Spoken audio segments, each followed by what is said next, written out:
can't handle the truth. Pow.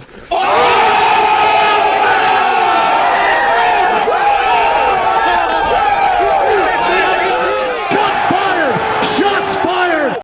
Got a lot of information to talk about. A good amount of these topics are going to be discussed this Sunday with the panel on the PlayStation Legion Hangouts. And of course, I think Saturday for the gaming podcast, we're probably going to be talking a lot about the PS5 and what the specs mean for the future of gaming. So with that being said, as you guys know, early in the morning, Sony got started with the news cycle by officially revealing the tech information for the PlayStation 5. Now, I don't think they revealed completely everything that's going to be inside of it, but it sent a shockwave throughout the whole internet. Even with Joker going to the Smash Brothers game and Microsoft showing off all the different colors of their controller during the Inside Xbox live stream, it didn't stop the PS5 hype train. The PS5 hype train lasted all day long. It's still going on. It's still going to go on. It's just sad that, you know, we understand the PS4 dominated this gen. PS1 and PS2, they dominated their respective generations. PS3 did not dominate last gen. But at the end, it ended up beating their competitor, which was the Xbox 360. As far as game sales are concerned, the Wii was the winner in terms of game sales. I think it's sitting at 102. PS1 is at 103, and PS4 is at 92 million so far that we know. At the end of this year, and this is where the news starts to get pretty big. At the end of the year, the PS4 could be above 103. That means the PS4 would have outsold the Wii and the PS1, putting it up real close to the PS2, which is the highest selling gaming home console ever. That's something to think about, because my prediction is, and I'm still going to stand by it, by the middle of this year, which is June, that the PS4 might be at 100 million. That means after other game announcements and games release dates get announced, we could be looking at a hype train that propels the PS4 into over 105 by the end of the year. Also taking into account Christmas and Black Friday.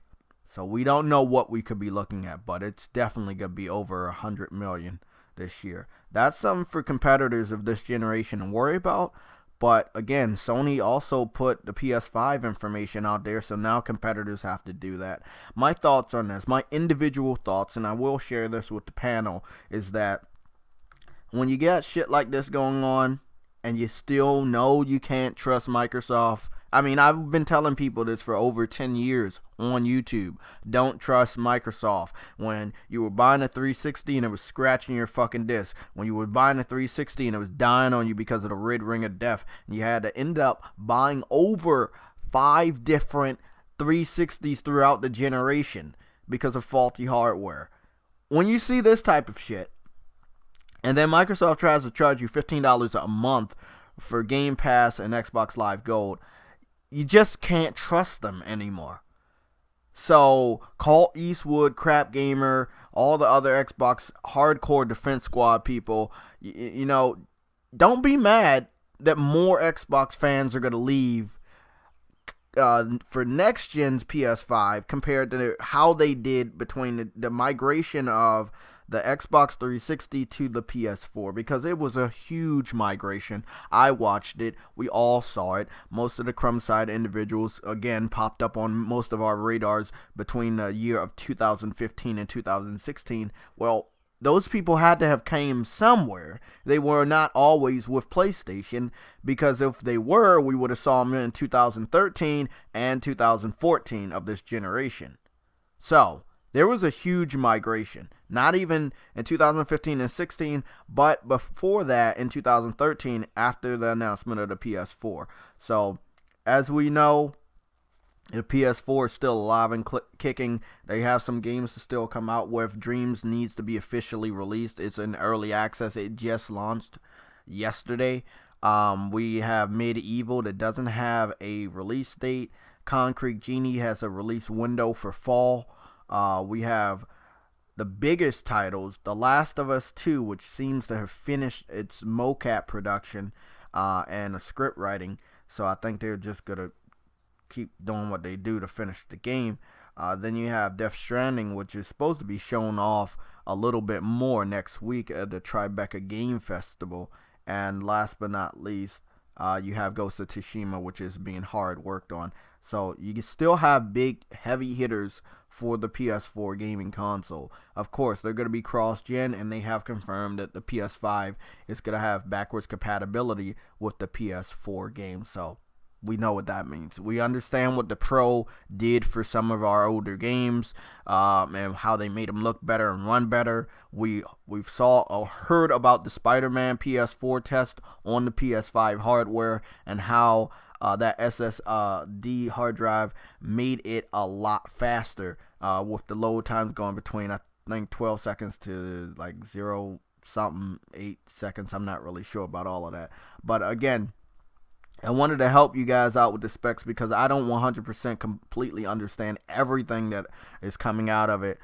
We will be talking about all of the specs with Adam on the PlayStation Legion Hangouts this Sunday. But here is the link. The first link you guys see in the description is by Eurogamer.net. As you guys know, they know their shit.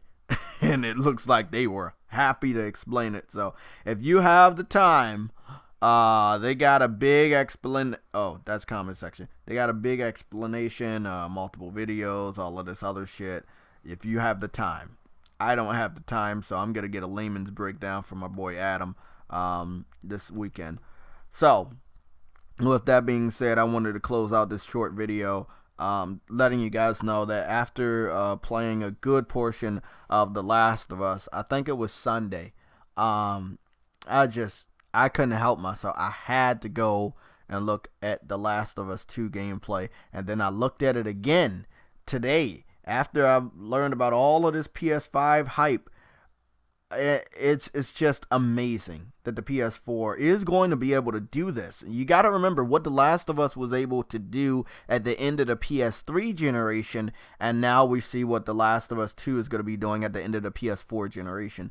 At the end of the generation, games for PlayStation are huge.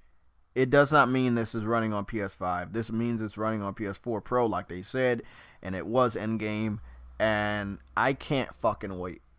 I just can't wait to play this game. And then I can't wait to play it again on the PS5 and see what that system can make it look like and how it can make it perform. Yeah, that's it. That's all I wanted to say. These are my individual thoughts. I might repeat myself this weekend on Sunday, but you know, I want to try to get a good breakdown of these specs and what they mean. I know it's going to be a powerful system. I know the games are going to run faster and better on it. And of course, this weekend we're going to talk about all this and more.